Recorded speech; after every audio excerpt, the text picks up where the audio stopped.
lugar. Y pues muchas gracias por acompañarnos. Si bien esta conferencia pues enmarca en el 80 aniversario de la facultad, 80 años de compartir el conocimiento, le damos la bienvenida a nuestra directora, la doctora Carolina, y al doctor Mario Humberto Ruz Sosa, director del Instituto de Investigación Filológica. Enhorabuena, muchísimas gracias por su asistencia.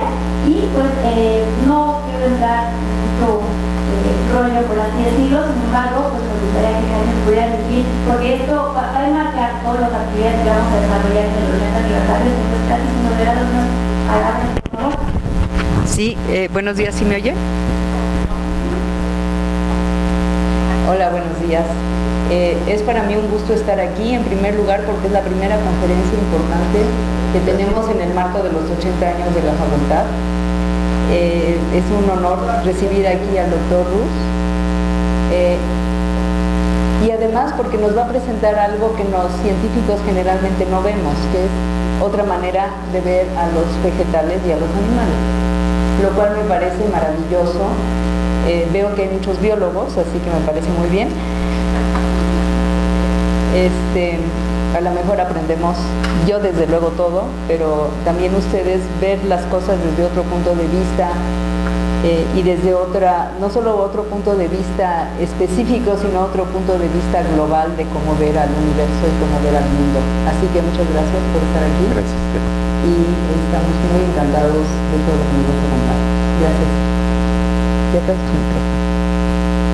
Gracias. Y bueno, para dar pie, porque seguramente pues, muchos de nosotros estamos curiosos de cómo es la concepción humana en diferentes civilizaciones. Y bueno, en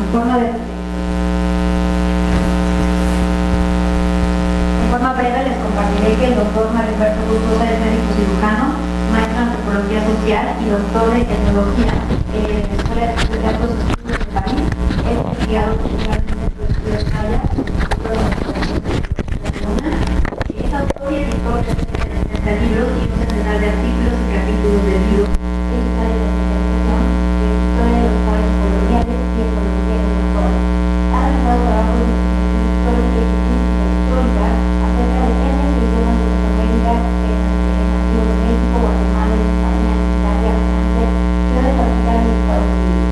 Su trabajo de campo ha llevado primordialmente de Chiapas, Tabasco, Campeche, de Yucatán, Guatemala, sobre todo en la Universidad de París, una nacional más tarde en Guatemala, la Universidad de Madrid, el Estado de Nueva York, Naco, Tlaxco, Ecuador, y varias instituciones nacionales, aparte de la Universidad ha recibido el número 3 de literatura e identidad. El número del Sistema Nacional de Investigadores del 3, académico, el número de la Academia Mexicana de la Historia y miembro de la Academia Mexicana de Ciencias, la cual se constituyó en 1992 el Premio de Investigación en Ciencias Sociales.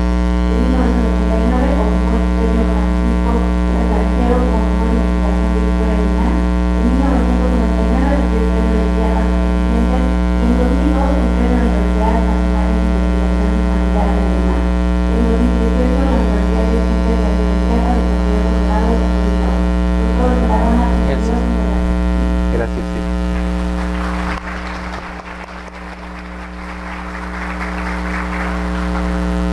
Bueno, buenos días. Yo quiero iniciar agradeciendo a la señora directora Katy. Muchísimas gracias por la invitación y como habíamos acordado, este será el inicio de una relación que esperamos sea muy fructífera entre Filológicas, que es el instituto más grande de humanidades de la UNAM, y la Facultad de Ciencias, que es la facultad que es más importante de este país. Entonces,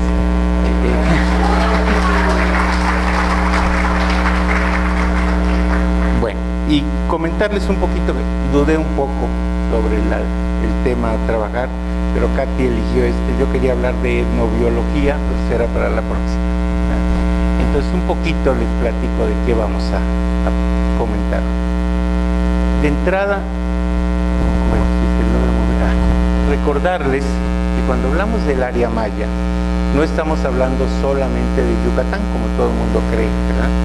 El área maya se extiende desde la mitad prácticamente oriental de Tabasco y Chiapas y va a llegar hasta las fronteras de Guatemala con Honduras y antiguamente parte de El Salvador. Es decir, estamos hablando de un extenso territorio que además en este mapa se comió a otro pueblo maya que está aquí arriba entre San Luis Potosí y Veracruz, que son los huastecos, que también son mayas, ¿verdad? Entonces, cuando hablamos de los mayas, estamos hablando de una familia lingüística y de una formación cultural específica. Es decir, algo así como ocurre con el latín, ¿verdad? Y las lenguas romances, la familia maya tiene aproximadamente entre 29 y 30 idiomas. ¿Sí? Aparte los dialectos, porque como ustedes recordarán, generalmente hablamos de dialectos en este país, pero es una forma incorrecta. Los dialectos son variaciones regionales de un idioma particular que tiene su gramática. Y aquí estamos hablando de todo este grupo de lenguas que es el tronco maya con diferentes subfamilias, ¿verdad? Es como si dijéramos el francés, el catalán, el rumano, el italiano. Lo mismo ocurre con la familia maya. ¿Por qué les digo esto? Para que se den cuenta de que no es fácil hablar de lo maya. En realidad hay muchas diferencias que tienen que ver con procesos históricos y también con procesos culturales. Y lo que me interesa mostrarles el día de hoy es cómo desde una perspectiva cultural se aprecia la persona humana.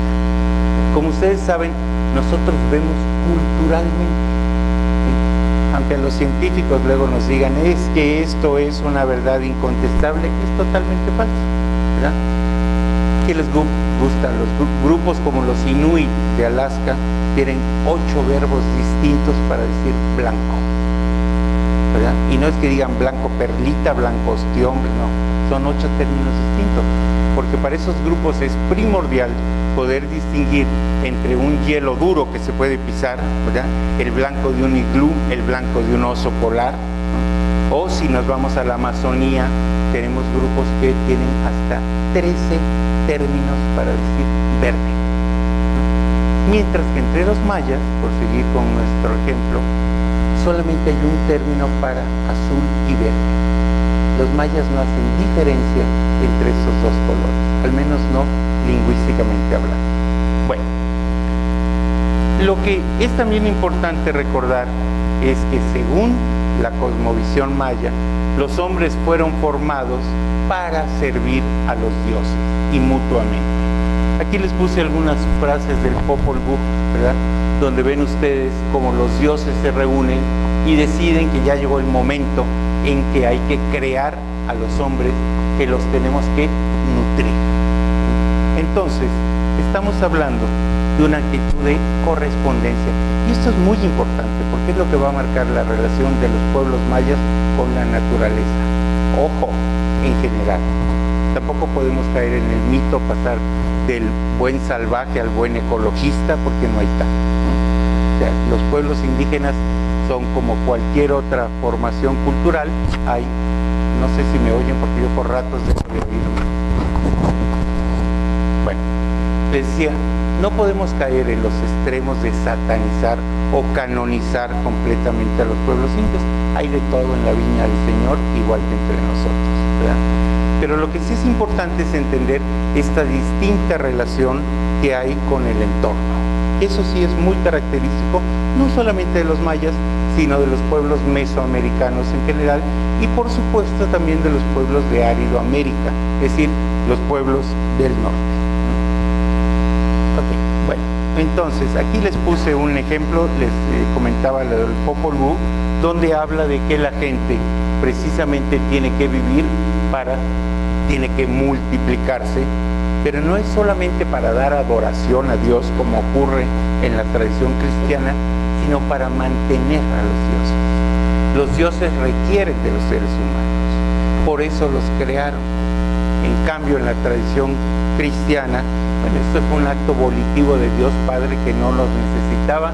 Un día que estaba de ocioso dijo, vamos a hacer un hombrecito, una mujercita y ahí que vaya.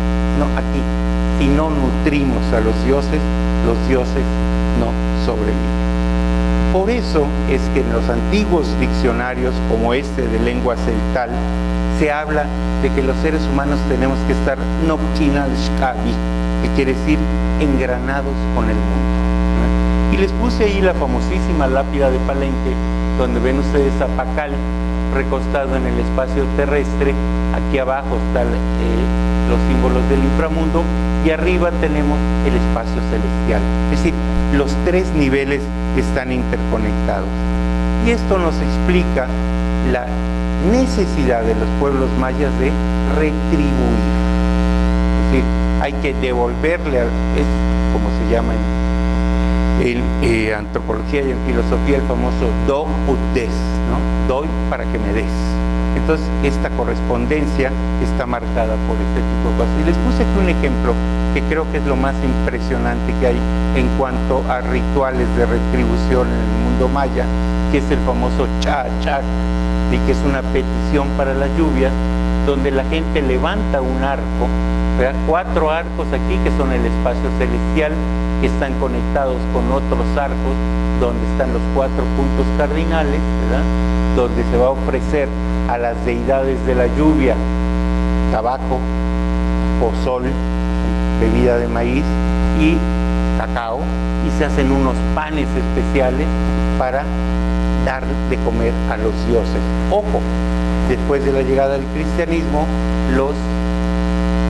la deidad y el santoral cristiano se incorporaron a la cosmovisión maya. Entonces, cuando termina la ceremonia, se lleva de comer también a los santos adentro de la iglesia, ¿verdad? Entonces, aquí estamos hablando del espacio celestial, la mesa es el espacio terrenal y abajo es el inframundo. Por eso se ponen unos niños que están croando como ranas para traer la lluvia. ¿Sí? Bueno, en este afán por preservar el orden cósmico, vamos a ver que los mayas no dudan ni siquiera en ofrendar lo que tienen de más valioso, que es su propia sangre.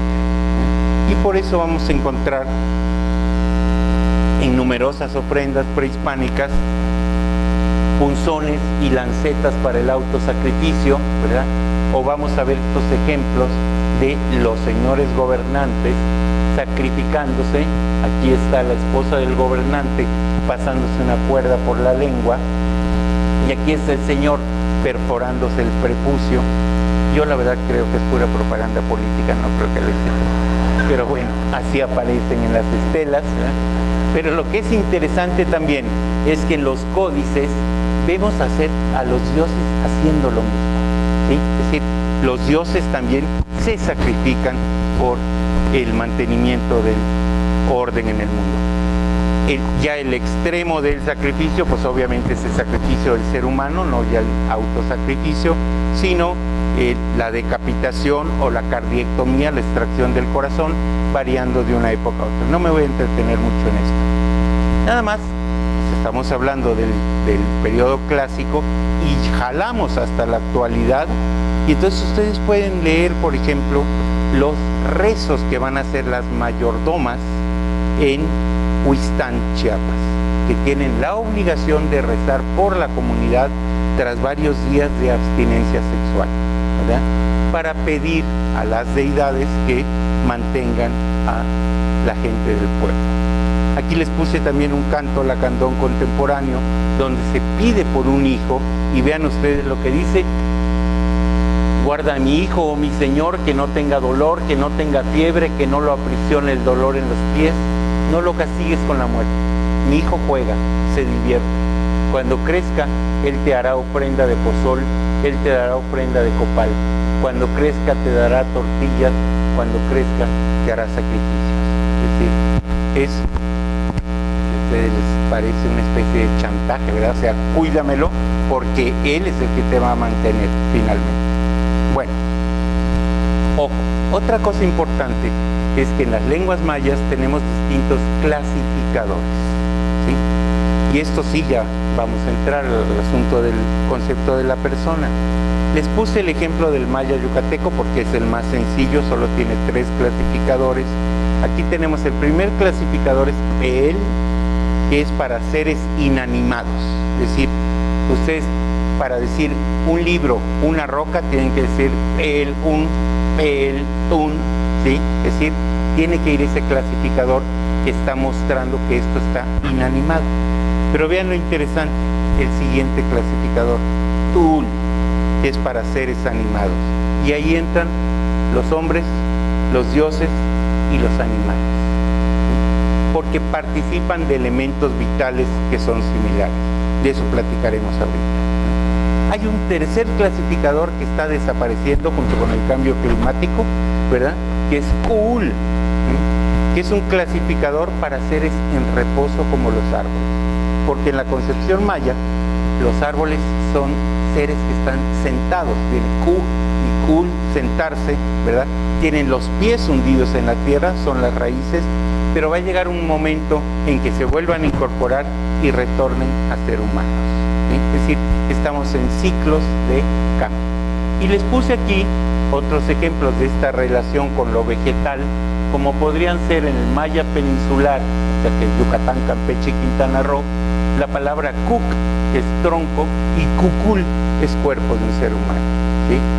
No sé si los que hayan pasado por Tabasco de repente oyen y dicen, es tronco de mujer, ¿no? Es una mujerona grandota, ¿sí?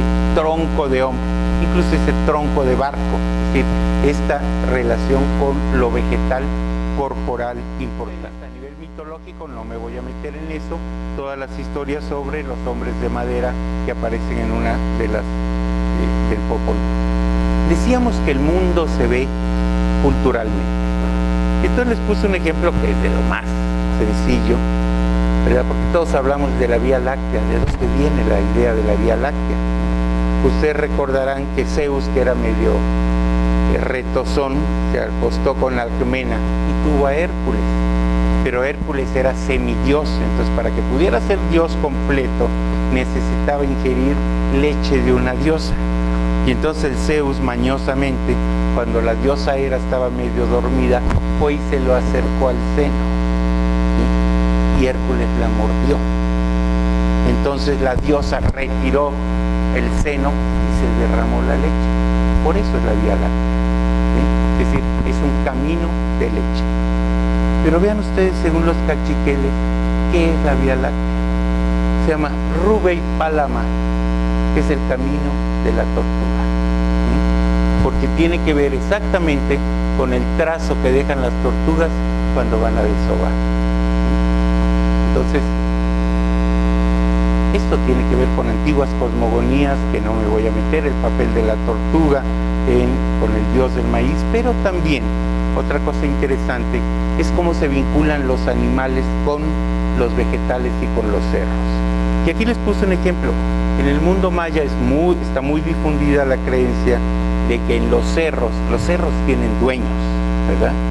Son los dueños del agua, de los tesoros que hay adentro de los cerros, y uno tiene que hacer trato con los dueños de los cerros para obtener las riquezas que están allí metidas en ese inframundo, ¿verdad?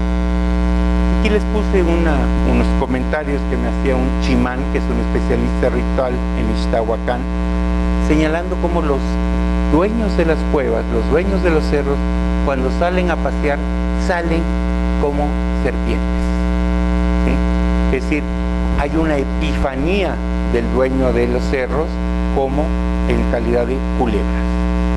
Ustedes vean en la actualidad qué nos dicen los celtales de Cancún, ¿verdad? Hablando sobre cómo las serpientes, las culebras, porque hacen la diferencia, son las modeladoras del paisaje. Y lo que quiero llamar su atención, porque lo vamos a ver ahorita que hablemos de la persona, es que en los nombres de estas culebras que modelan el paisaje aparecen elementos en español, ¿verdad? Tenemos el barete chan, es la barreta culebra, el burro culebra, la mula culebra, la coa culebra, el marro, el pico, la aguja. Y lo que platican los celtales de Cancún es que entran las agujas, luego van los picos, luego van las barretas, y las serpientes van modelando el paisaje en tiempo de lluvia, ¿verdad? Esto lo vamos a encontrar desde la época colonial en antiguas oraciones como este que les puse aquí, de 1723, ¿verdad?, donde se habla de la culebra y su relación con la lluvia, ¿no? Dice, la culebra y el viento y la cometa cayó en la culebra y yo abracé el infierno a defender y a entretener el agua. Este es un conjuro para alejar las lluvias, para que no inunden demasiado el campo, y vean hasta dónde mandan la lluvia, ¿no? Que se vaya para Jutiapa, Santa Catalina, para Roma y para Jerusalén. ¿Ok? ¿Sí? Y lo que es muy interesante es como incluso el demonio va a ser asimilado culturalmente. Y vean ustedes, aquí está un conjuro para detener a los vientos del norte, que se abra el infierno, que salga el rey de Lucifer, que se levante de su cama y de su hamaca. O sea, en el mundo maya el diablo duerme en la hamaca. ¿Okay? Bueno, no me entretengo con esto. Entonces, ahora vamos sobre los cuerpos. Así como el paisaje y la cosmovisión modelan, ¿no?, el entorno que estamos viendo, también los cuerpos son modelados culturalmente. Les puse aquí unas fotos de distintos pueblos mayas y recordarles, ¿verdad?, que el principal componente tangible es la carne. ¿Okay? Pero esta carne está hecha de maíz. ¿Sí? Por eso es que les puse ahí cuerpos vegetales, porque se considera, aquí en el Popol Vuh se nos habla de que el maíz fue revuelto con la sangre de la danta y la culebra. En otras cosmovisiones como Tzeltal, Tzotzil, Tocolabal, solo se habla de maíz. Y eso nos explica el que se considere que el cuerpo está construido de maíz sólido, o sea, las tortillas y los tamales, mientras que la sangre se forma con bebidas de maíz como el pozol y el atole. Lo demás no es alimento. ¿Sí? No son alimentos formadores, como ellos dicen, son gustos, ¿no? Y esto, que suena como a un mero dato curioso, es muy importante, por ejemplo, desde el punto de vista médico. Porque cuando ustedes tienen un enfermo con un ilio paralítico que uno sabe que no puede tomar nada de estas cosas, de pozol, tamalitos y demás, hay que pelear prácticamente, ahí luchar con la familia para que no le lleven la comida. Y a mí me pasaba, la llevaban en escondidas en la noche, porque me decían, doctor, ¿y cómo va a sanar si no está comiendo maíz? O sea, no puede levantarse si no come maíz. Bueno, otra cosa interesante es que la persona también está vinculada con los genitales, y ahorita regresaré sobre eso, es decir, la posibilidad de la descendencia. Y como ustedes ven en Tojolabal, en Tzotzil, en particular en Sinacantan, ¿verdad?, ahí tenemos que hay un mismo término para tres cosas distintas: procrear, hacer tortillas y desarrollar actividades políticas. ¿Sí? Es decir, el universo femenino, el universo masculino y la conjunción de ambos. ¿Ok? Mientras, les puse un ejemplo que no tiene nada que ver con los mayas, pero que tenemos aquí a un lado, que son los otomís, ¿verdad?, donde la comparación se da estrictamente con el pene. El pene es una analogía cultural del hombre. Tiene ciclos de crecimiento, de clímax y decadencia. Sin erección, dicen los otomís, es como un niño. Durante el coito llega la muerte y después se queda como el antepasado primordial, envejecido, ajado y agotado. Es decir, como incluso partes del cuerpo son consideradas con ciclos de vida particulares. Otra cosa importante es la relación entre el cuerpo humano y el tiempo. Y entonces les puse aquí en maya, yucateco, para decir ser humano se dice Huinic, ¿sí? Y Huinic está relacionado con Huinal, que es el mes antiguo de 20 días. ¿Por qué? Porque son 20 los dedos del hombre. Entonces todo el sistema maya es vigesimal porque está calcado sobre los 20 dedos del hombre. Y ahí les puse algunos de los términos marcadores de tiempo. Tienen el Huinal de 20 días, el Solquín, que es de 260 días, el calendario solar, de 13 por 20. Los Tunes, que es otro, de 360 días. Recordarán que los mayas tenían varios tipos de calendarios, 18 por 20. Una medida muy común, que es el Catún, son 360 por 20, y los bactunes, porque los mayas medían bactunes, pictunes y demás, 144,000 días, son 360 por 20 por 20. Es decir, el elemento característico de lo humano, que son los 20 dedos, va a aparecer hasta en los sistemas de medición. Cuando llegan los españoles, van a dejar varias descripciones sobre los pueblos indígenas, y en el caso de Yucatán llama mucho la atención Fray Diego de Landa, el famoso Fray Diego de Landa, segundo obispo de Yucatán, que fue el que quemó los códices, ¿verdad?, pero fue el que tuvo a su cargo también parte de la evangelización. Él deja una descripción sobre los yucatecos, y aquí ven ustedes, habla de los hombres, son gente bien dispuesta, altos, recios y de mucha fuerza. Yo creo que Fray Diego de Landa medía como 1,25, porque decir que un yucateco es alto. Los yucatecos dicen que el yucateco promedio mide 1,42, pero también hay chaparros. Y vean cómo nos describe a las mujeres Landa, ¿no? Dice, son de mejor disposición que las españolas, más grandes y bien hechas. ¿Okay? Entonces, para que vean que todo depende, todo se ve culturalmente hablando. Y otra cosa que les va a llamar la atención, por supuesto, es esta costumbre de los mayas de aplanarse la frente. No me entretengo. Bueno, si dijimos que lo importante del ser humano es que se reproduzca para que pueda seguir manteniendo a los dioses, menos es el pretexto, ¿verdad?, pues tiene que ver con un desarrollo importante de los lenguajes de la seducción. ¿Cómo se seduce? Si ustedes revisan, por ejemplo, los Huehuetlatol y náhuatl, van a ver que entre los náhuatl lo que gustaban eran las mujeres de ancho volumen, tipo Rubens, esas gustaban, ¿verdad? Entre los mayas va a haber variación. Uno de los principales puntos para seducir, pues, son las envolturas del cuerpo, ¿verdad? Y el cuidado del cuerpo. Cualquiera que haya ido a Yucatán se habrá percatado de lo limpios que son los mayas yucatecos en su persona. Curiosamente, no en sus viviendas o en sus terrenos, ¿no?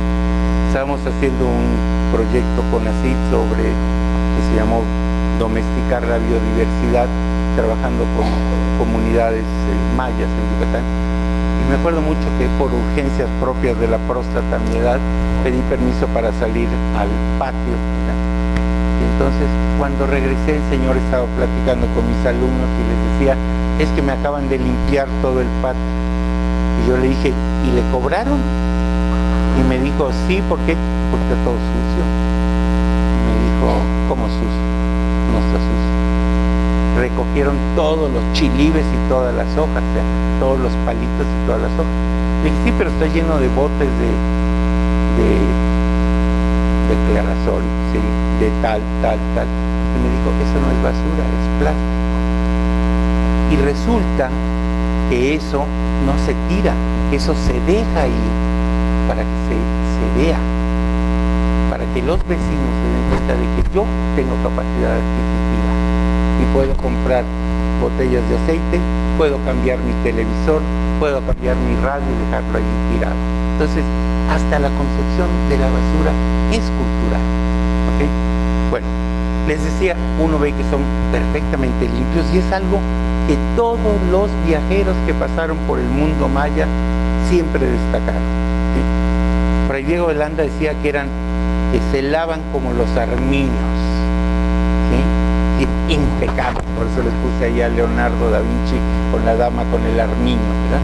Animales blancos, ¿no? El biólogo Arthur Morelet, que si no lo han leído se los recomiendo, es el biólogo con la mejor pluma que yo he leído en mi vida, ¿verdad? Que es un biólogo francés que viene a recorrer toda la península y llega hasta partes de Tabasco y se mete por Guatemala. Él habla también de esto, ¿no? De la limpieza de los cuerpos.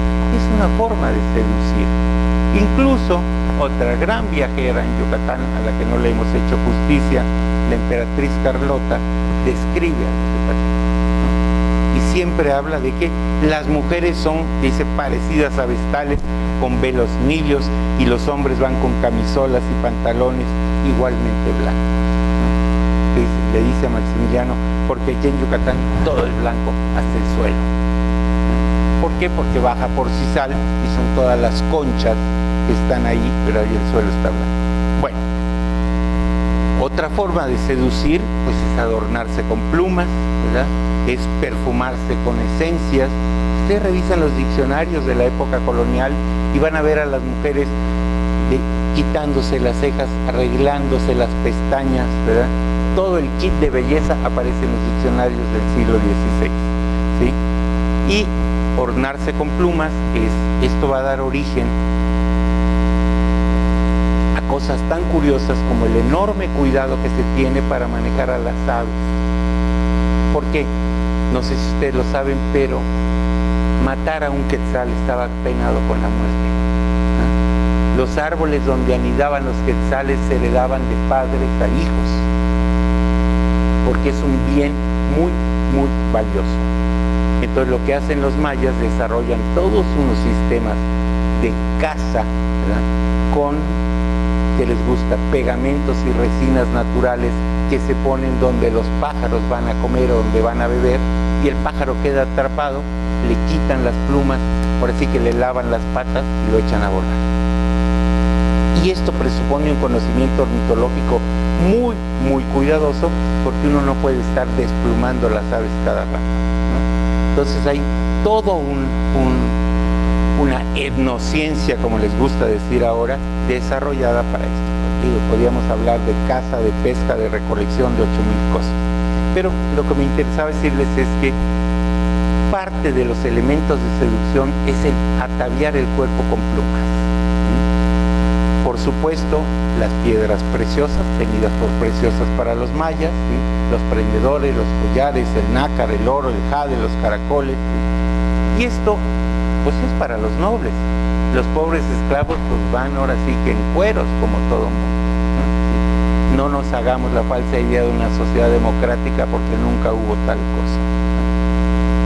Yucatán, junto con la depresión central de Chiapas, son los grandes productores de algodón en el mundo prehispánico, ¿no? Y van a cambiar todas las mantas de algodón con otros productos del centro de México. Pero lo que es muy interesante es que una de las formas de seducir es la belleza del textil, porque los textiles son textos. O sea, no el huipil que le venden a la gringa que llega al mercado de Oaxaca, ¿no? Pero los que hacen para ellos mismos son textos que se pueden leer, ¿sí? Que tienen representaciones del cosmos, que tienen representaciones de los grupos de parentesco, ¿sí? Es un texto textil todo esto. Aquí les puse nada más un ejemplo rapidito, no me puedo detener. Este huipil de Magdalenas, que es un poblado tzotzil de Chiapas, ¿verdad? Donde lo que tenemos representados son los diamantes mundo, porque tienen 3 niveles los diamantes, y esos niveles son el cielo, la tierra y el inframundo, ¿verdad? Y en las mangas se borda todo el ciclo de cultivo del maíz, ¿no? Incluso aparecen ranas, aparecen los bachacmen que están sosteniendo el mundo y que invocan a las lluvias. No me detengo en esto. Otra cosa importante es que se seduce también a través de la danza y el canto. Y en el mundo prehispánico teníamos escuelas de danza y canto, ¿no? Entre los celtales de Chiapas, los cachiqueles de Guatemala, los mayas de Yucatán, ¿verdad? Ahí les puse Popolnaj, dice el diccionario de Motul, casa de comunidad donde se juntan a tratar cosas de república y a enseñarse a bailar. ¿Ok? Eso es tan interesante, bueno, nos dicen que había centenas de tipos de baile. Incluso los primeros encomenderos describen algunos de estos bailes y dice que se juntaban multitudes de gente, como ven allí a don Juan Farfán, diciendo que venían de más de 30 leguas a verlo. Se juntarían más de 15,000 indios, porque como digo, lo tenían ellos por muy grandísima cosa, ¿no? Y de que esto no desapareció, pues los que hayan ido a Yucatán y hayan visto el baile de cintas, ¿verdad? Son bailes de origen prehispánico. Y una de las descripciones más cuidadosas que tenemos es de nuevo de la tal emperatriz Carlota, ¿verdad? Que describe los bailes. una mujer bastante más inteligente que la princesita tonta que nos han querido vender. Ok, vean ustedes, por ejemplo, que tenemos hasta rituales, ¿sí?, para estimular la sensualidad. Y ahí les puse para contrastar un poco la visión de los nahuas con la visión de los mayas, ¿verdad? Ahí les puse un huehuetlatoli, que son estos especies de discursos que los padres daban a sus hijos y a sus hijas pequeñas para irlos educando, ¿no? Y ahí ven ustedes, dice, qué bien, oye bien, hija mía, niña mía, no es un lugar agradable la tierra, pero para que no estemos viviendo en lloros por siempre, para que no fenezcamos de tristeza a los hombres, Él, nuestro Señor, se dignó darnos la risa, el sueño y nuestro sustento, nuestra fuerza, nuestro brío. Y esto más, lo terrenal, el sexo, para que sea la reproducción. Todo esto embriaga la vida sobre la tierra para que nadie ande llorando. Y oigan este cantar en lengua maya. Digo, no se los puse en lengua maya porque no lo íbamos a entender. Si todas las mujeres mozas tienen en pura risa y risa sus rostros, en tanto que saltan sus corazones en el seno de sus pechos, porque saben que darán su virginidad femenil a quienes ellos aman. Cantad la flor. La flor es el símbolo de la lujuria entre los mayas. Aquí les puse otro. Hay una serie de cantares preciosos en lengua maya que durante la época colonial se fueron guardando y escribiendo a escondidas de los frailes, porque esto pues obviamente era muy mal visto por los frailes. Incluso es muy interesante, si ustedes revisan los diccionarios, entre los mayas no existe la idea de pecado. Entonces los frailes, para traducir pecado, ponen la palabra mul. Mul significa placer sexual. Es decir, sobre la sexualidad se va a trasvasar todo lo que es el pecado. Ahí les puse una ceremonia muy interesante, ¿verdad?, que van a hacer las mujeres para atraer, dice la introducción, atraer al amante si se ha ido o retener al que se tiene, ¿sí? Entonces estas son ceremonias que se van a hacer en los cenotes dirigidos por una mujer mayor y van con música, por eso dice, trajimos el copal, la rastrera cañita así, la concha de tortuga, porque se tocan las conchas de tortuga, nuevo calzado, todo nuevo, inclusive las bandas que atan nuestras cabelleras para tocarnos con el nenúfar, igualmente el zumbador caracol. Ya estamos en el corazón del bosque, a orillas de la poza en la roca, a esperar que surja la bella estrella que humea sobre el bosque. Quitaos vuestras ropas, desatad vuestras cabelleras, quedaos como llegáis aquí sobre el mundo, vírgenes, mujeres mozas. ¿Okay? Y eso es lo que les decía. Claro, cuando los frailes llegan y se encuentran esta permisividad sexual, pues se van a aterrar, ¿no? Pero aquí también uno se da cuenta de que la aprehensión que hicieron de lo que estaban viendo no siempre fue la correcta. Y les puse un ejemplo hasta abajo ahí con rosa, ¿verdad?, que ellos ponen Spixbonet Yotan, es un término en celtal, y lo ponen en latín, porque todo lo que tenía que ver con religión y con sexualidad se escribía en latín, para que los indios no lo entendieran. Y entonces ponen cum multis ambulante, o sea, la que anda con muchos, cum multis ambulante. Y luego, en otro diccionario un poquito más parco y directo, dice puta, ¿eh? Pero si ustedes se fijan lo que dice allí, lo que dice en celtal es culebrea su corazón.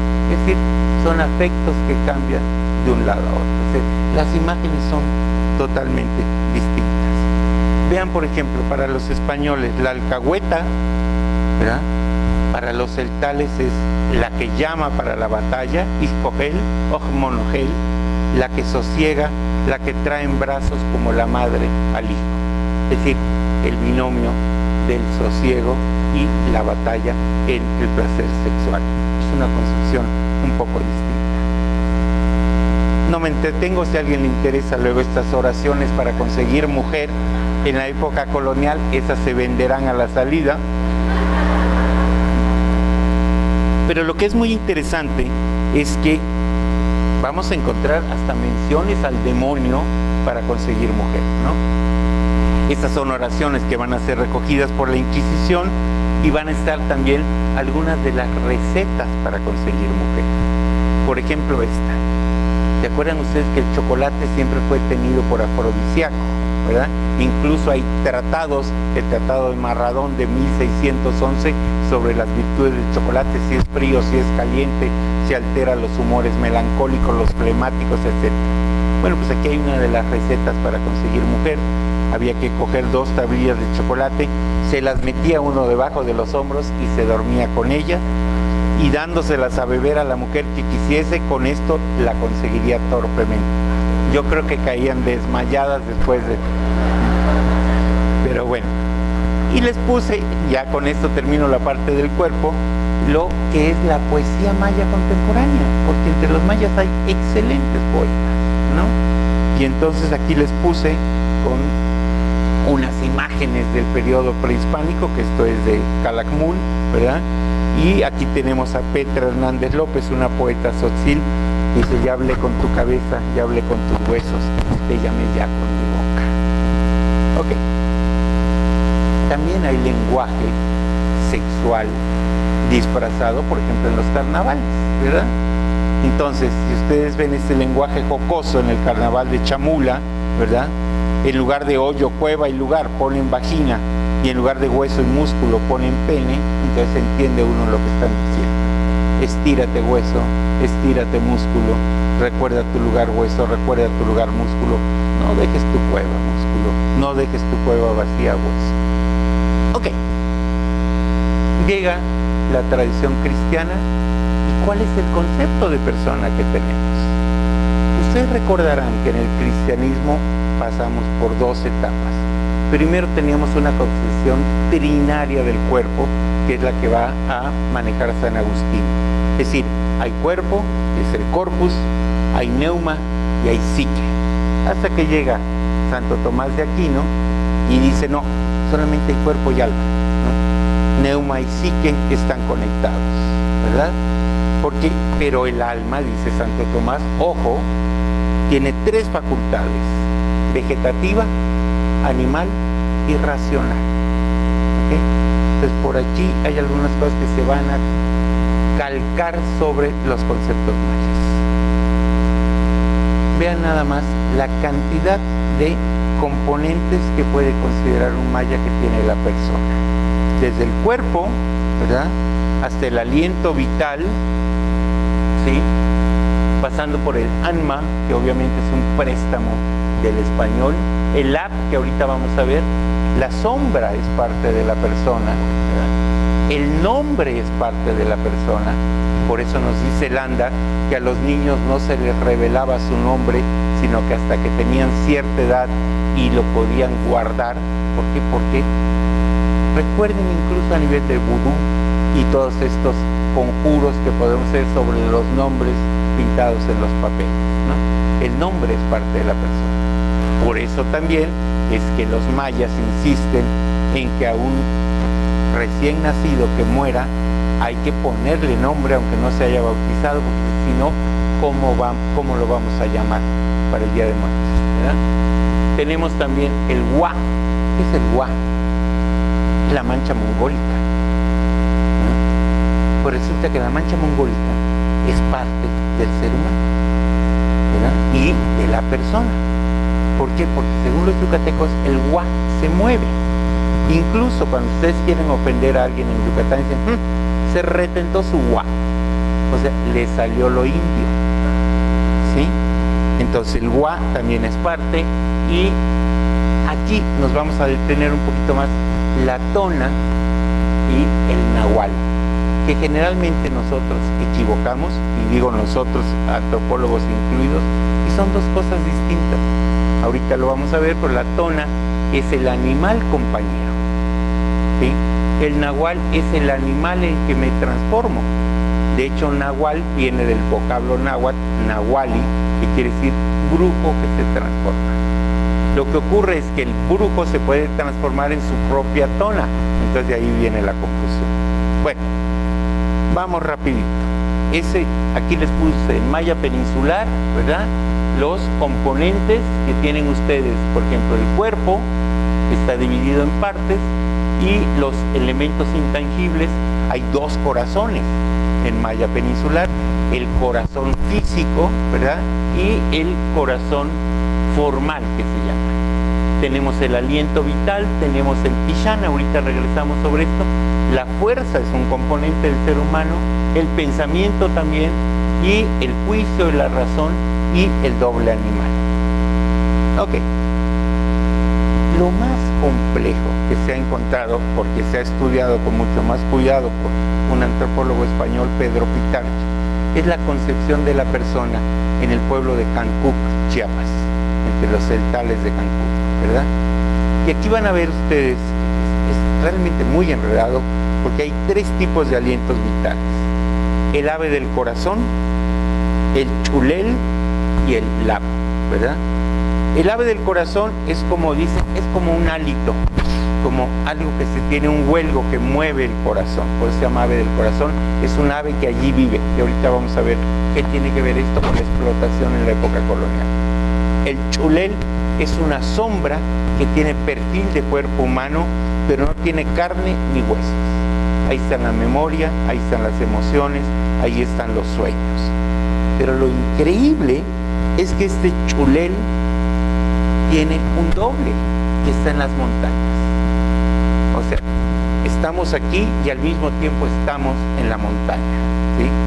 Donde hay milpas sombras, hay manantiales sombra, hay ahora hasta televisores sombra, hay helicópteros sombra. Se van modernizando las montañas, ¿no?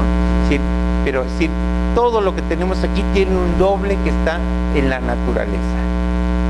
Y cuando hacemos algo en contra de la comunidad, cuando transgredimos alguna norma, lo que hacen los cuidadores de esos chuleles que están en la montaña es sacarlos del corral para que queden expuestos al daño. ¿Okay? Es el castigo. Y el lap, esta es una cosa interesantísima, porque esto, si ustedes revisan los diccionarios muy tempranos, van a ver que el lap dice que es una cosa que causa espanto y maravilla. Pero resulta que ahora el lap, dicen los celtales de Cancún, es como un gas, ¿verdad?, que uno tiene, que comparte con los animales, con los fenómenos atmosféricos, ¿verdad?, y que puede tener elementos como serpientes acuáticas, las que vimos hace rato, con cabezas de machete, de hacha, de tijera, ¿sí?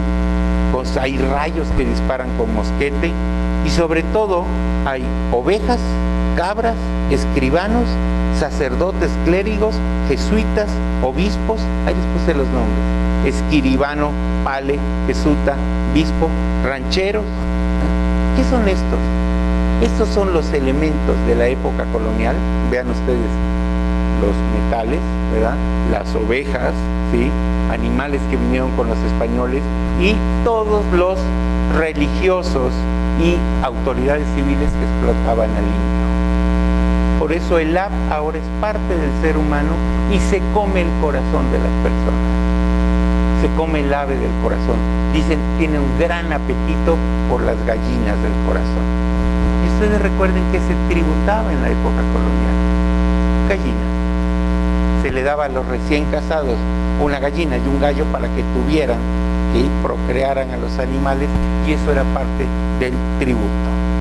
Y lo mismo ocurría con las las ovejas. ¿Por qué estos elementos de hierro?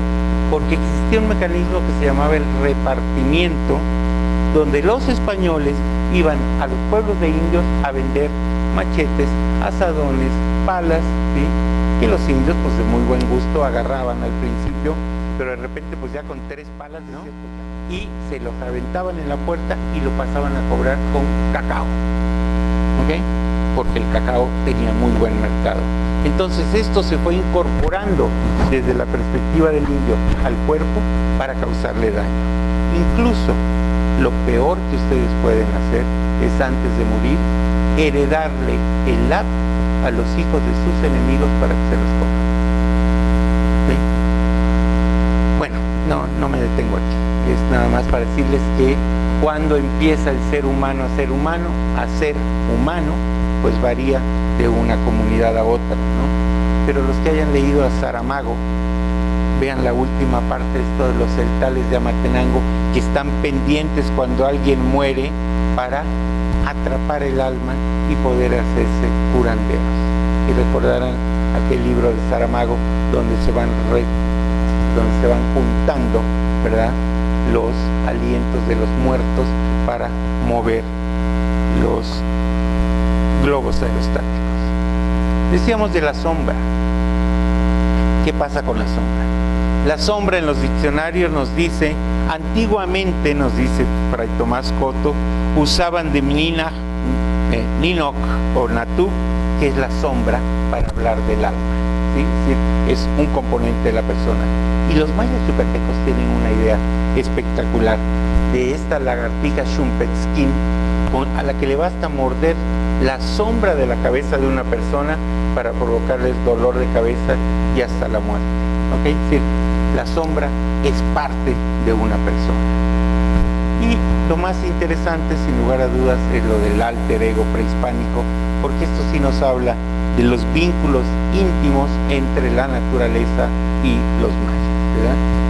¿Qué es esto? Esta es la creencia de que cuando una persona nace, dependiendo del día calendárico en que nazca, va a recibir un animal compañero, con el que comparte características. Es decir, si es un conejo va a ser rápido, si es una serpiente va a ser astuto, y son siempre animales americanos. Nadie tiene perros, ni gatos, ni vacas como alter ego, que son animales europeos, no entran en el calendario. Bueno, esos alter ego animal nos van a aparecer incluso en vasijas y en otras reproducciones, como la que tenían en el cartel, ¿verdad?, que es un gobernante difunto y tiene como alter ego a un venado. Es decir, lo interesante son las categorías de los alter ego. Los más importantes son el jaguar y el colibrí. ¿Por qué? Porque uno es la representación del sol nocturno y el otro la representación del sol diurno. ¿Sí? Y conforme la gente se va haciendo más poderosa, por ejemplo los brujos o incluso los especialistas rituales, los curadores, ¿verdad?, va adquiriendo más alter egos animales, ¿verdad? ¿Cómo lo vieron esto los españoles? Ahí tenemos unas declaraciones del obispo de Chiapas, Francisco Núñez de la Vega, diciendo, pero estos brutos creen que tienen un animal que los acompaña, en lugar de pensar que Dios nuestro Señor nos dio un ángel de la guarda. ¿Ok?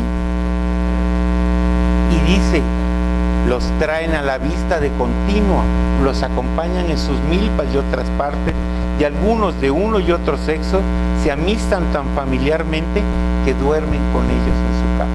Es decir, ya de aquí pasamos a la acusación de incubos y sucubos, ¿verdad?, porque se está teniendo relaciones con el demonio.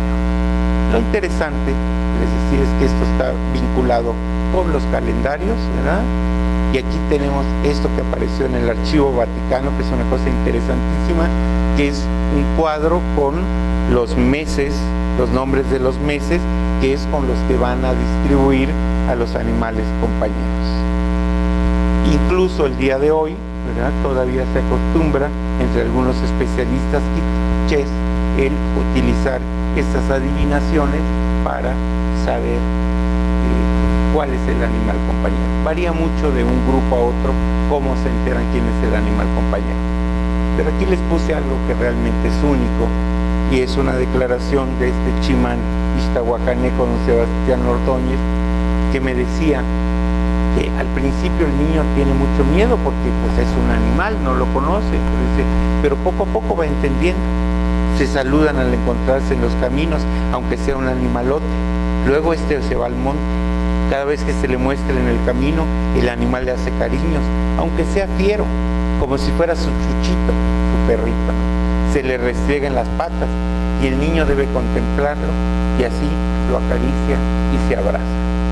Es decir, es toda esta idea de que hay una íntima relación con los animales, ¿verdad? Ojo, obviamente esto va a pasar también por una domesticación de los nuevos animales, los que van a llegar con los españoles, y ahí les puse, dedicado a los biólogos, ¿verdad?, algunos de los nombres para cómo se llamaban los animales, ¿no? Vean ustedes, por ejemplo, cómo algunos animales heredan el nombre de animales que ya existían. El caballo en maya yucateco va a ser el tapir español, ¿verdad? El gallo va a ser el guajolote español. El puerco pues es el jabalí español o el pecarí. El chivo es el venado de Barbas. Y esto que es una joya en Tzotzil, la oveja va a ser llamada venado de algodón, ¿verdad? ¿Por qué? Por la lana, ¿ok? Y vean en Cachiquel, el caballo es un venado, aquí no es un tapir. ¿Por qué? Porque en Yucatán sí hay tapires, pero en la zona Cachiquel pues no hay tapires, entonces va a ser un venado. El asno es el venado conejo por las orejotas que tiene. Y el gallo va a ser mamaac, le quita el nombre al guajolote, y el guajolote va a empezar a ser llamado el macehual. ¿Por qué? Porque es como el bolcho, todo el mundo tiene uno, en cambio los gallos no. ¿Okay? Rapidito, aunque ustedes no lo crean, para los mayas, los santos más poderosos son los que tienen animales compañeros. ¿Sí? Santo Domingo con su perro, Santa Lucía con su ovejita, San Marcos con el león, y ahí en el siglo XVIII un obispo, arzobispo ilustrado, ¿verdad?, Cortés y Larraz, que se da cuenta de que los indios van a las iglesias a reverenciar a los santos que tienen animales. Dice que les quiten todo el animalero y ustedes van a Guatemala todavía y van a encontrar muchas estatuas sin los animales acompañantes. Lo mismo va a pasar con la ceiba, no me detengo en mucho, ¿verdad? Pero aquí les puse algunos ejemplos de los santos con animales que van a ser famosos en el mundo maya, y sobre todo, por supuesto, San Antonio Abad, porque vean todo el animalero que trae San Antonio. Entonces quiere decir que es un ser muy poderoso que ha ido acumulando animales como alter ego, ¿ok? Y San Miguel Arcángel, porque su alter ego es nada menos que el demonio, ¿ok? Ojo, esto es de la época colonial. Vayan a San Cristóbal de las Casas, junto a la iglesia de Santo Domingo, hay una iglesita de la Virgen de la Caridad, y vean ustedes las ofrendas que se llevan a Santiago. Comida para su caballo. O sea, al que se llevan las ofrendas es al caballo, que es el alter ego de Santiago. ¿Okay? Y último componente en el que me voy a detener, el pichán. ¿Qué es el pichán? El pichán es, según esto, una envoltura, pero es una envoltura que cuando uno muere se despliega y queda afuera. Pichán es el espíritu de los muertos. ¿Y se acuerdan ustedes cuando vimos el clasificador? El Tui es para seres vivos, para dioses, animales y muertos. Porque los muertos siguen vivos. Eso no se explica, que esos muertos son un eslabón en la cadena del cosmos, ¿verdad? Y que, como les decía, participan de esta categoría. Obviamente los frailes se asustan, dicen, a ver, estos del cielo no tenían noticia, pues, solamente decían que si cumplían y guardaban sus ayunos y no llegaban a mujer casada, que tendrían hijos. ¿Eso qué tiene que ver? Esto tiene que ver con la concepción maya sobre el más allá y el regreso. ¿Okay? Ustedes oirán, por ejemplo, que la gente les dice, es que bueno, los otziles dicen que uno vivió 30 años, se muere, va a pasar 30 años en el inframundo, haciéndose más chiquito, hasta que vuelve a ser un soplo vital, como el famoso homúnculo de la época medieval, ¿verdad? Y regresa en otro cuerpo, después de que ya se limpió de todo. Algunos no se limpian de todo, ¿verdad? Se les quedan algunas basuritas ahí. Y por eso es que uno dice, ay, ya lo vi. Es el déjà vu, déjà connu. ¿Okay? Son momentos creados de una vida anterior. Entonces, los mayas consideran, en particular los peninsulares, que tenemos distintos tipos de cielos. Hay un cielo para los ahogados, como había en la época prehispánica. ¿Se acuerdan ustedes los niños que se van a ahogar en el lago de Texcoco como ofrenda para Tlaloc? Aquí se supone que había para Chac.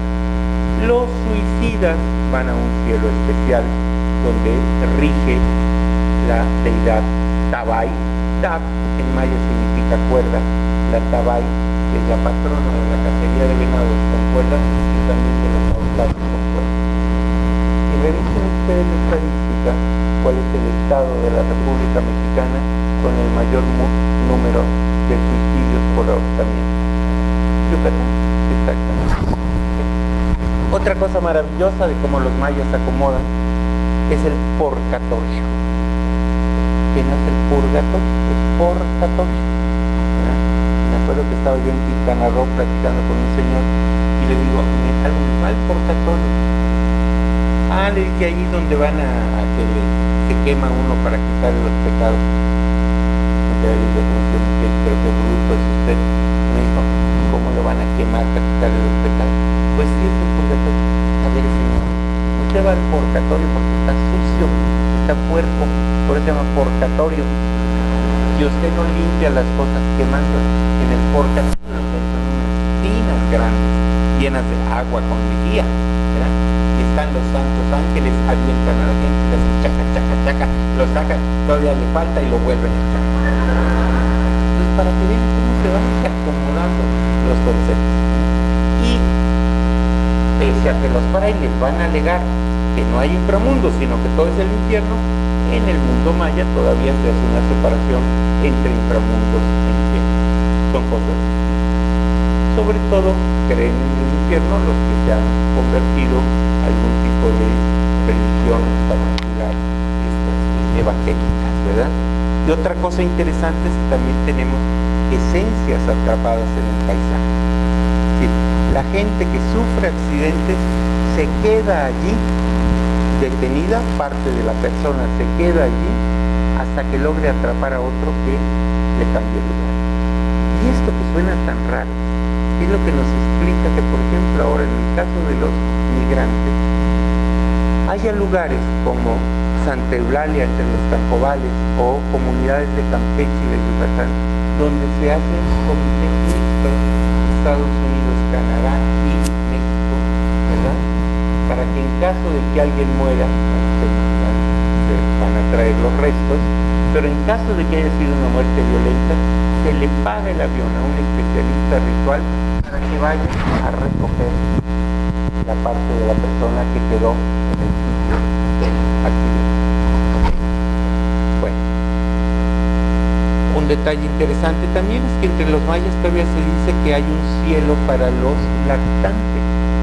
Si ustedes revisan, ¿verdad?, algunos de los códices náhuatl, la época prehispánica, ¿verdad?, tenemos que en el Chichihuascualco había un árbol de los pechos, ¿verdad?, porque hay una gran ceiba y los niños están colgados mamando de los senos de las personas. Aquí lo que les comentaba del purgatorio, ya no me detengo en los abogados de la buena muerte. Ustedes pueden hacer un recorrido por el panteón y se van a dar cuenta, bueno, no sé qué tan buen albañil era don Nemesio Kawich, pero de que era albañil no tengo duda. ¿Sí? Entonces, esto es una tradición que viene de los gremios de la Baja Edad Media, de poner en las tumbas los instrumentos de trabajo. Y vean esto, nada más, no se alcanza a ver muy bien, pero don Manuel Izcaya está criando su cerdo y doña Josefa, su mujer, los está vendiendo en el mercado. ¿Okay? Yucatán exportaba fibras, el área maya exportaba energía, ahora exportamos mano de obra. No sé si ustedes lo saben, pero nada más en la bahía de San Francisco, censados, hay 37.240 María Blancas. Sí, es la exportación de mano de obra y ahora ven ustedes las tumbas. Esta es la cuestión familiar, los muertos tienen que vivir en casa, pues siguen viviendo juntos. Y esto de que hasta que la muerte los separe, les puse pues no, porque luego se sacan los restos del primero de los cónyuges muertos y se pone junto con los del viudo o la viuda. ¿Sí? Afortunadamente la mujer no la suelta. Hay trato especial para los niños, no me entretengo en esto, nada más recordarles que en la tradición cristiana de buena cepa, los niños se convierten en ángeles, ¿verdad? Por eso uno no da el pésame cuando se muere un niño, sino que van por los pueblos dándolos parabienes. En Guatemala todavía se acostumbra. ¿Sí? Se van a felicitar a la familia porque tienen un nuevo angelito. Y como están vivos, los muertos, pues se les llevan biberones a las tumbas. ¿Okay? Muñecas, muñecos, carritos, ¿sí? Hasta su cachita de fútbol, como no. Pero miren qué interesante, hay otros lugares donde no tenemos ni nombre ni nada. Se pone una tabla y una cruz. ¿Por qué? Porque la gente va a regresar. Entonces, ¿para qué le estás poniendo nombres? Incluso en algunos lugares, como este que es Nevada, las tumbas se hacen como entradas y puertas, porque por ahí bajan los muertos al entrar. ¿Okay? Ya los muertos se les reza, se les invoca. El pichán es una parte importante de la vida comunitaria porque es el componente de la persona que después de muerto sigue auxiliando. Entonces hay capillas completas en el área de los cuchumatanes para hacer los rezos a los antepasados, para irles a preguntar si conviene que se venda una tierra, si conviene casar a alguien con otra persona, etcétera, etcétera. Ok. Rapidito, a los muertos hay que nutrirlos, ¿verdad? Hay que nutrirlos desde el punto de vista sensorial, por eso hay que pintar las tumbas y arreglarlas, ¿verdad? En Suchitepeques se mandan, ellos dicen barriletes, que son como nuestros cometas, como los papalotes, ¿verdad? Con letreros en la cola para invitar a los muertos a venir para los días de muerte. También se ofrenda copal, se ofrenda humo de velas, se alimenta el oído con plegarias, ¿verdad? Y con música. Y también con alcohol y con refrescos, si son niños, y con comida. Hay una cosa interesantísima, los que hayan ido a Yucatán en tiempo de muertos, que hayan probado los pibes, que son los tamales para el Día de Muertos, como el zacahuil o el peco, ¿verdad? Y vean ustedes cómo se hace el tamal. Es un tamal hecho de maíz, como casi todos los tamales, pero que tiene dentro un col que se llama, que es como una salsa bechamel de maíz, que se tiñe con achiote, y entonces ustedes lo ven y parece sangre, ¿verdad? Entonces es un cuerpo de maíz con sangre de maíz, ¿verdad? Que se va a amortajar en hojas de plátano y se mete bajo tierra, ¿verdad? Y luego va a resucitar y eso es todo. Y la cosa más interesante es cómo se resucita el tacto. Pues hay bailes especiales, sobre todo en Aguacatán, ¿verdad? Para que los muertos vengan a bailar. Entonces la gente se pone máscaras con los nombres de los muertos grabados atrás y vean el parlamento de la danza. Dice: Padre, ahora todo va bien, sus hijos están ante usted, salga entre los muertos, salga de su prisión, salga del cepo, salga a la luz del día, porque ya vienen sus vestidos, sus trajes ya vienen, salga un poco a los rayos del sol. Ustedes, nuestros antepasados, celebraron el baile y nos lo dejaron para que lo celebremos. Aquí estamos sus retoños, aquí estamos sus hijos, les van a liberar de su prisión, les van a liberar de su cárcel, porque han decidido bailar. Y ahora sí prometo que aquí acabé. Nada más algo para los que hayan visto en el canal de las estrellas, algo que le partieron su mandarina en capo, que es un ritual en el Camino Real de Mérida, Campeche, donde, como el suelo no permite una inhumación muy profunda, se exhuman los restos a los 2-3 años, se vuelven a poner en el panteón, ¿sí? Y vean ustedes. Entonces ahí están los restos de los familiares que para Día de Muertos se limpian, ¿sí? Entonces se limpia hueso por hueso. Aquí ven ustedes incluso un bebecito que lo están limpiando. Ahí están sus calcetines, ahí están todas las piernas, Ahí está la gente limpiando y todavía algunos con cabellos, ¿verdad? Y se limpian los...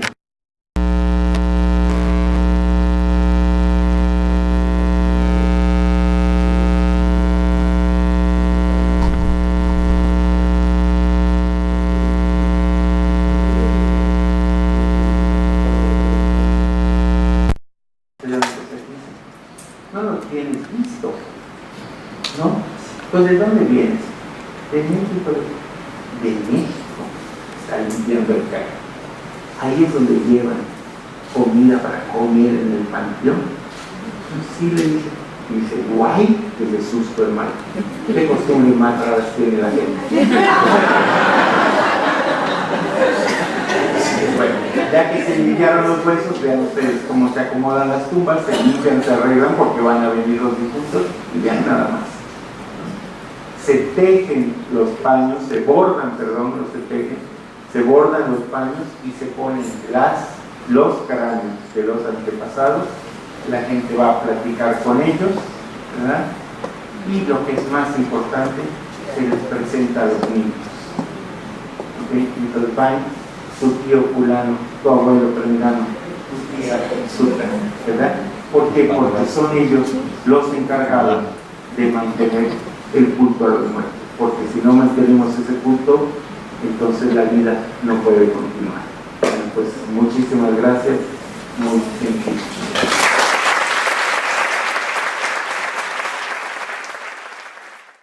¿Entiendes cómo el otro visualiza el binomio salud-enfermedad? Jamás vas a poder curar, ¿verdad? Porque no vas a entender de qué está enfermo. Y yo le puedo decir, tuve la fortuna de estar que me gusta la nutrición, cardiología, neurología, los buenos hospitales, y cuando fui a hacer mi servicio social a la selva, ¿no? Yo decía, madre mía, ¿qué es esto? No entendía yo absolutamente nada. ¿Por qué? Porque la concepción de la gente es otra. Entonces, si uno quiere rendir un servicio social, pues tiene que tener esa capacidad de apertura. Ahora, lo que decía usted respecto a que era una cuestión más colonial, en efecto, ¿sí? Me interesó hablar más de lo colonial. Yo no trabajo prehispánicos, ¿verdad? Pero sí contemporáneos. Sin embargo, me interesó más hablar de lo colonial para mostrar las nuances, ¿no? Los puentes que hay entre una cultura y otra. Y por eso decía, los frailes decían esto, el diccionario dice esta otra cosa, ¿no? Es decir, un poco como los pueblos indígenas, lo que les decía, han persistido porque han sido capaces de cambiar, ¿no? Sí, cambiaron para permanecer, porque si usted recuerda el ejemplo de los pueblos del norte, pues prácticamente todos desaparecieron. Eran pueblos nómadas, ¿verdad?, que no se hicieron a las costumbres sedentarias. ¿Sí? Hay por ahí un libro maravilloso de Carlos Valdés, se lo recomiendo, se llama La gente del mezquite. Es una maravilla y es sobre esto, ¿no? Como una vez que los frailes meten a los indios a las misiones, como reservaciones, desaparece toda la cultura, y cuando los frailes se van, porque van a ser expulsados, ¿verdad?, los jesuitas de Baja California y de Sonora y Sinaloa, las comunidades mueren, porque ya no saben vivir con sus propios medios, ¿no? Entonces yo creo que el hecho de abrirse a estas nuevas experiencias, de verdad nos enriquece mucho, ¿no? Le digo, si usted revisa, por ejemplo, esos libros de Berlin sobre las taxas celtales, ¿no?, o las orchiles, uno se da cuenta de que hay otra percepción del mundo. Y finalmente no nos hagamos tontos, ¿no? Buena parte de nuestros conocimientos sobre esos mundos biológicos y zoológicos pues viene de los pueblos originarios, ¿no?, que son los que han estado en contacto con ellos durante milenios. Entonces yo sí creo que muy respetable la postura del colega, pero es caer en la falsa dicotomía de la ciencia y el saber tradicional. Todos los pueblos tienen creaciones científicas, aunque la metodología sea distinta, sin lugar a dudas. ¿Alguna otra pregunta? Sí.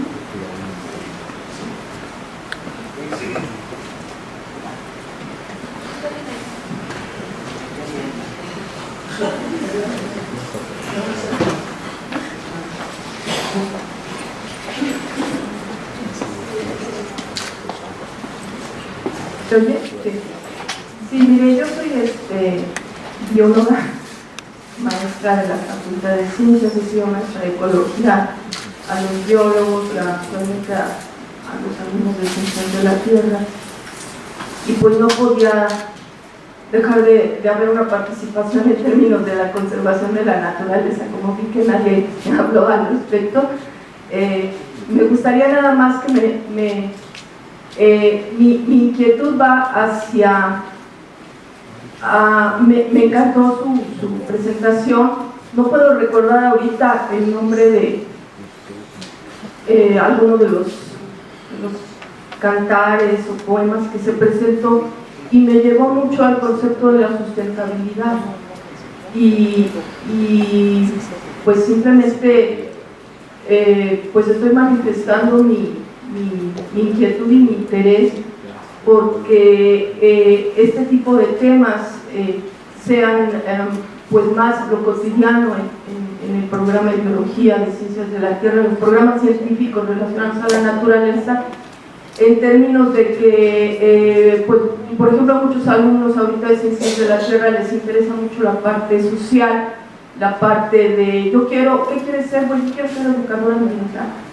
Yo quiero ser parte del panel de cambio climático cuando acabe la carrera, para poder hacer que se dialogue mejor entre diferentes actores hacia el cuidado de la naturaleza. Y bueno, pues qué mejor que historiadores, antropólogos, que nos enseñen realmente la visión de pues, nuestros antepasados desde estas etnias hacia el cuidado de la naturaleza, y cómo hacer que haya personas en donde renazca, aunque me suene un poquito romántico lo que voy a decir, que renazca esta ave en el corazón, para que desde el punto de vista de cualquier persona, del ciudadano, del biólogo, del científico, del antropólogo, del maestro, del indígena, pues realmente nos demos cuenta que estamos viviendo pues en donde vivimos, y poder preservarlo y cuidar mejor nuestro planeta. Gracias. Sí, nomás sobre lo que señalaba de sustentabilidad, totalmente de acuerdo. Pero ahorita que decía algo sobre ciencias de la tierra relacionado con la pregunta anterior, yo creo que, por ejemplo, si ustedes revisan los sistemas clasificatorios de suelos y tierras en el área maya peninsular, ahí vamos mucho más allá de las rencinas, litosoles, gladisoles. Hay 34 componentes diferenciados. ¿Sí? ¿Por qué? Porque para la gente de la península es importante no solamente la tierra, sino el tipo de piedra. ¿Sí? Porque como el humus es tan escaso, sobre todo en la parte norte, entonces la gente quiere saber si la piedra es porosa, si se puede romper con facilidad para abrir un hoyo y ahí poner la planta. O sea, por eso decía que hay un mundo de conocimientos que yo creo que deberíamos recuperar antes de que se pierda, porque no se está perdiendo. Y ahí sí coincido con lo que decía el colega. Este es un trabajo definitivamente interdisciplinario. Lo tenemos que hacer en grupo, más allá del chorro de la interdisciplina para venderla con así, ¿no? Realmente hacer trabajo conjunto, porque ustedes nos pueden enseñar muchísimas cosas que nosotros ignoramos, ¿no? Y nos pueden ayudar a acercarnos mejor a la actividad, y sobre todo poner ese conocimiento al servicio de las comunidades, ¿no? Porque no se trata solo de entender y atesorar el conocimiento, sino de ponerlo en práctica para que usted dice, bueno, a ver, ¿por dónde va lo sustentable? Insisto, sin caer en el romanticismo de creer que todos, por ser indígenas, ya son buenos ecologistas. Totalmente falso. La presión económica es tan fuerte, ¿verdad? Que yo pongo el ejemplo. Yo trabajé en una tal área de las Cañadas que quizás oyó usted nombrar en el 94.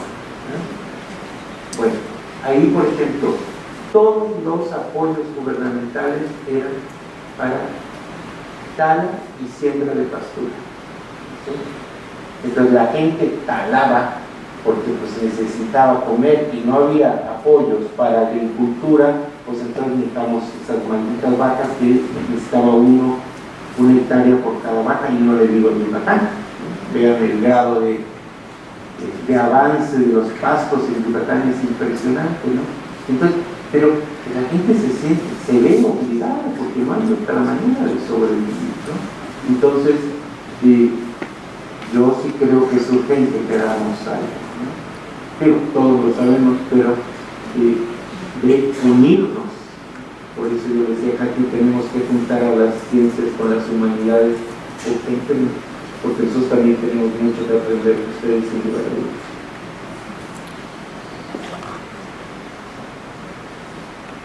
Bueno, muchas gracias.